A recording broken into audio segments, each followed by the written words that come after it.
Bojack and Diane are two of the most parallel characters in the Bojack Horseman series. Both are plagued with issues of dealing with past trauma, existential questioning, and finding purpose in the world. It's no surprise then that these two would grow to become exceptionally close friends throughout the series. They consult each other during tough times, low points, and major changes in their lives. As such an important friendship, the way they communicate with one another heavily impacts their lives, influencing the decisions they make, the way they process their emotions, and ultimately how they see themselves. According to the Stanford Encyclopedia of Philosophy, friendship entails a set of special duties that require both parties of the relationship to act in consideration of one another's well-being. There's a lot of discourse regarding the overlap of friendship and morality, as there are many cases where being a good friend could mean abandoning other moral obligations and vice versa. This opens up a slew of questions about what's wrong and right when it comes to respecting our friendships and ourselves. Is it wrong to be brutally honest with a friend if that honesty sends them spiraling? Is it okay to drop a friend for doing something wrong, especially if it's something that hurts you deeply? Are you responsible to not put your friend in that position in the first place? Is it wrong to hold a friend back because you need their help? And when a friendship becomes emotionally exhausting, is it okay to set boundaries? Questions like these come up often when it comes to Bojack and Diane's friendship, as they each show a clear pattern in what they prioritize and what they ask for in one another. Diane tends to prioritize following her moral compass. As a person who often takes the role as a voice of reason, she finds herself advocating for several causes such as sensible gun legislation, an end to fracking, and accountability for sexual abusers in Hollywood.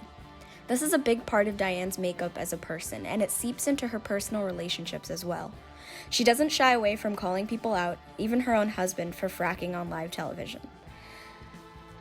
Bojack presents a frustrating case for Diane because he often gets off for his bad behavior free of consequence. As a result, she tries very hard to serve him with the consequences she knows he doesn't receive from the morally apathetic crowd of Hollywood. However, this kind of action isn't very compatible with Bojack's validation-seeking nature. As someone close to him, Bojack seems to care what Diane thinks of him more than he does anyone else. Similar to how he wants to be seen in a positive light by others, he wants Diane to tell him he's a good person because he cares about what she thinks of him. We see a contrast between what Bojack wants from Diane and what she actually gives him in two separate conversations he has with her. One real conversation and one imaginary one. As we can see with these two side-by-side conversations, Bojack wants Diane to tell him it's not too late. But she can't do that.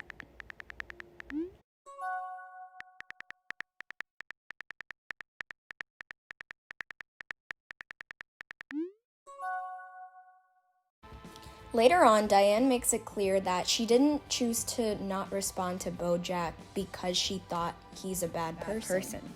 Instead, she shifts the judgment to be action-based when she says, "I sort of think that all we are is what we do." Bojack finishes that up with saying, "I really wanted you to like me, Diane." Diane isn't as judgmental as she comes off, and she does believe that Bojack can do better. In Season 4, Episode 7, Underground, when she confronts him about avoiding her when he went to the old Sugarman's place, he tells her that he wanted to be better when she saw him. Here we see that Bojack has trouble meeting Diane's expectations and shuts down when he feels like he can't live up to them. Diane says to him, "I can't wait for you to be better," something that expresses hope but still holds firm to her belief that he should work towards becoming a better person. Diane's way of valuing him is wanting him to be better. She wants to make it clear that Bojack isn't going to change until he actually accepts responsibility for the things he's done. Bojack is often mistaken that people will like him better if he accomplishes more as an actor. Diane proves this wrong when he wins his Oscar and she comes to his party to make sure that he can preemptively process the truth about how an Oscar isn't all that it takes for him to be happy. Bojack dislikes this because he knows that she's right, and he resorts to lashing out and being angry with her. He wants someone to be just simply happy for him and not feed him with truths in this moment that he's trying so hard to be happy. But it's just not in Diane to ignore the truth. A lighthearted but also very telling example of how this single approach to friendship causes a disconnect between them is when Bojack is venting to Diane about his problems with Holly Hawk talking to a guy in Hollywood. After spending the vent session telling Bojack to either apologize, unpack his motivations, or just reminding him that he was wrong for the majority of the situation, Bojack sighs and says to her, "Diane, you are so bad at making people feel better." Season 4, Episode 8. At its worst, her friendship style to relentlessly hold him accountable ends up backfiring heavily. In Season 5, Episode 11, her desire to shake Bojack into acknowledging his past by integrating parts of his real life mistakes into the plots of Filbert ends up intensifying Bojack's already lost sense of reality due to the drugs he was doing on set. This leads him to freak out and choke Gina long enough to cause her trauma. This in no way absolves Bojack of his part in it, but it does make me wonder what would have happened if Diane would have taken a different approach in addressing his faults. Ultimately, though, Diane does end up supporting Bojack after this incident strangling Gina. She refuses to write one of her takedowns for him because, to her, it is very apparent that he is not going to be held accountable by anyone. Professor Quill Kukla brings up an interesting point in their Season 5 Lecture 3 of the Georgetown Intro to Philosophy via Bojack Horseman class. They speak about Diane's choice to support Bojack after being so vocal about the need to stop normalizing bad behavior. In the lecture, Kukla states that Bojack and Diane's friendship is, quote, clearly the most enduring friendship of the entire series, and it lasts even when they mistreat each other, end quote. Diane's need to hold Bojack accountable is also what contributes to what is arguably her best act of friendship, taking him to rehab, which Kukla reminds us, Diane doesn't forgive him. She doesn't want to normalize what he did. This is best captured by what she says to him in the Season 5 finale, when they get out of the door heading to rehab. "You're here and I hate you, but you're my best friend and you need me," Diane says. Ultimately, Diane taking Bojack to rehab is her moral compass working at its best. She manages to do something for the sake of friendship while acknowledging the importance of Bojack receiving his consequences. I'm reminded of the philosophical model of addiction deemed responsibility without blame, coined by Hannah Pickard.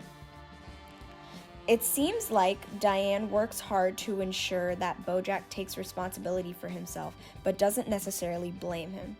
Before they go off to rehab, she gives him the Diane version of an optimistic message when she tells him that, quote, "There are no good guys and bad guys. We're all just guys."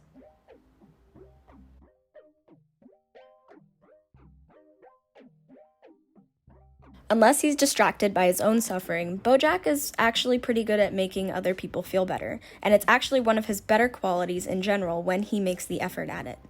He helps other people in his life with emotional support, like when he helps Holly Hawk understand her anxiety and that little voice inside of her head, and when he listens to Todd as he comes out to him for the first time. Bojack is able to comfort Diane through tough times, like when her father passes away in Season 1, Episode 5, Live Fast, Diane Nguyen, to when she breaks out about being a pit where, quote, good things fall into, in Season 4, Episode 7, Underground. The thing is, though, Bojack has a tendency to make people feel better and not always do better. Earlier in Season 1, in Live Fast, Diane Nguyen, he wrote a kind note to Diane in the voice of her prom date from her brother's prank that they pulled on her prom night. He gives her words of encouragement and makes her feel better about her rocky relationship with her family, but he also gives her advice to never come back and simply find escape in LA. Seeing how some unresolved issues with her family come back to haunt her in Season 6, I wonder if this was even good advice to begin with. He also allows Diane to be her worst self when he allows her to stay in his home while she's hiding from Mr. Peanut Butter, pretending to be in Cordovia. On one hand, he's a good friend by supporting her emotionally with no questions asked, allowing her to wallow as she pleases. But on the other hand, he's not taking into consideration what is actually best for her well-being. He encourages counterproductive behavior like sleeping all day, drinking, and sitting around watching horsing around episodes. It really takes Wanda calling him out on allowing Diane to stay for so long to remind him to tell her to go home. This is where Bojack's greatest friendship flaw lies, in that he has a tendency to hold people back, a drawback that stems from the fact that he is a big proponent of staying in the comfort zone. Each time he holds a friend back, it's because he either wants to keep them around for himself, such as when he sabotaged Todd's rock opera in Season 1, Episode 4, Zoe's and Zelda's, or when he genuinely believes that holding someone back is what is best for them, like when he tries to protect Hollyhock from Hollywoo guys by sabotaging her relationship with the PA in Season 4, Episode 8, The Judge. When it comes to Diane, he tends to hold her back in two ways. One, by allowing her to be her worst self because it simply makes her feel better, and two, by causing her to undergo a great deal of emotional labor. Now, emotional labor is a phrase that has changed its meaning over the past few years and is still evolving as a term to this day. While initially being defined by sociologist Arlie Hochschild in the 1980s in a work context to describe the work of regulating one's own emotions in customer service jobs, it now usually refers to the work of attending to a friend's needs for emotional support while having to also deal with your own problems. It's a bit of a hot topic right now. Some people argue that all friendship is emotional labor, and the Stanford Encyclopedia definition of friendship as entailing of special duties definitely suggests this at least a little bit. Diane attempts to set boundaries with Bojack, a concept that he seems to have a lot of trouble with, judging by how bad he is with respecting boundaries in general with people like Princess Carolyn and arguably Sarah Lynn. A little while after Bojack's mother passes, around the time that Diane finds out about Penny, Diane says to her therapist, "I feel like he wants me to comfort him, but I'm still angry." Setting aside her own emotions and attending to Bojack's needs is an example of something that might qualify as emotional labor. Her therapist suggests that she set healthy boundaries with Bojack, but Bojack responds to this by lashing out at her therapist for suggesting this and further disrespecting the boundary by attending therapy sessions with that same therapist. Some might criticize Diane here for being angry when all she's ever wanted is for Bojack to do better, and now he's making strides at processing his mother's death. But ultimately, it is at the expense of Diane being able to properly process her emotions. Bojack is at his worst when he puts Diane in a difficult position by requiring emotional support while doing completely reprehensible things. Not only does it put Diane in a moral dilemma, but it further exasperates her mental health. Bojack's actions not only put Diane in a difficult position as an activist, but also as a woman. His actions directly affect her in a way that makes it difficult to support him as a friend. This is a moment to wonder two things. One, does Bojack have a responsibility not to do bad things, not only for himself, but for the sake of Diane? And two, does being a friend add on extra responsibility to him to be a better person? Bojack shows his best capabilities when he visits Diane in Boston in Season 6 and finds her in a depressive episode. He provides a good mix of emotional support and a helpful push as he cleans up Diane's apartment for her. It's important to note that he's in a great mental space to be attentive to others when he does this. In this moment, we see where their understanding of each other is a positive quality of their friendship. When he doesn't need to question her or berate her for letting things get this far or ask any questions. Simply attentive to her needs, he understands and helps her out. The worst of their friendship culminates when Bojack ends up calling Diane in the middle of his suicide attempt in episode 15 of season 6, The View from Halfway Down. He calls her hoping she will talk him out of it, but she doesn't pick up the phone. This instance is the greatest example of how toxic they are capable of being for one another.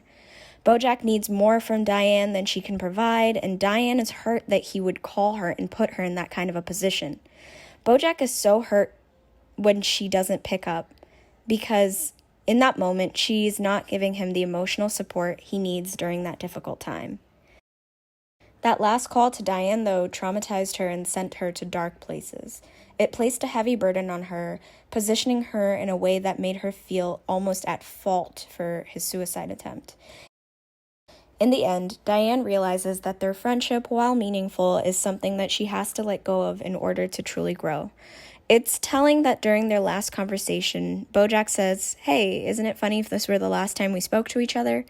And Diane doesn't really acknowledge it, insinuating that it might be. Bojack still asking this question is a moment that tells us that despite his growth and maturity, he still doesn't want to let go, and it takes Diane ripping off the Band-Aid for them to truly have the boundaries that they need. Despite their fumbles in their friendships, Bojack and Diane's relationship is complex and truly special. What was initially suspected to be just your typical will they, won't they, became a rich story of unconditional love and friendship. I hope you enjoyed this podcast, and thank you for listening all the way through. Back in the 90s, I was in a